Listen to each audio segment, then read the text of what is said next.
প্রথম লেগে পাওয়া দাপুটে জয় আর টানা ২৪ ম্যাচে অপরাজিত থাকার আত্মবিশ্বাস নিয়ে চ্যাম্পিয়ন্স লিগের কোয়ার্টার ফাইনালে অনেকটা নির্ভর হয়ে দ্বিতীয় লেগে বরুসিয়া ডর্টমুন্ডের বিপক্ষে মাঠে নামে বার্সেলোনা। সিগন্যাল ইদুনা পার্কে ম্যাচের ৯০ মিনিটে পাসকেলকে বার্সা গোলরক্ষক সিজনি ফাউল করলে পেনাল্টি পায় ডর্টমুন্ড। স্পট কিক থেকে বল লক্ষ্যে পৌঁছে দলকে এগিয়ে দেন গুইরাসি। বার্সার উপর চাপ বাড়াতে থাকে ডর্টমুন্ড। বিরতির পর ৪৯ মিনিটে গুইরাসি আবারও গোল করলে ২-০তে লিড নিয়ে ২ লেগ মিলিয়ে ৪-২ ব্যবধান কমিয়ে ম্যাচে ফেরার আভাস দেয় ডর্টমুন্ড। ৫৩ মিনিটে বার্সার ফিরমিন লোপেসের বাড়ানো ক্রস ক্লিয়ার করতে গিয়ে নিজেদের জালে বল জড়ান ডর্টমুন্ডের রেমি। ম্যাচে ২-১ ব্যবধান কমিয়ে ২ লেগ মিলিয়ে ৫-২ গোলে এগিয়ে যায় কাতালানরা।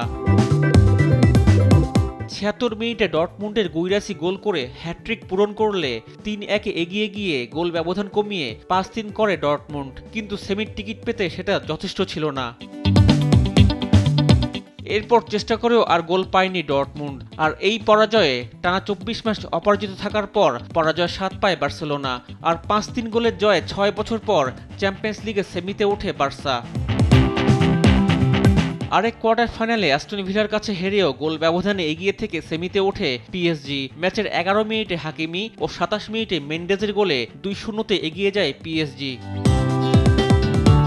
৩৪ মিনিটে ইউরির গোলে ব্যবধান কমায় অ্যাস্টন ভিলা।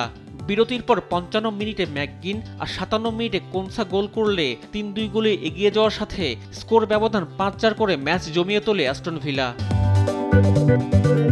এরপর শত চেষ্টা করেও আর ম্যাচে ফিরতে পারেনি অ্যাস্টন। ৩-২ গোলে হেরে গেলেও গোল ব্যবধানে এগিয়ে থেকে সেমির টিকিট কাটে পিএসজি।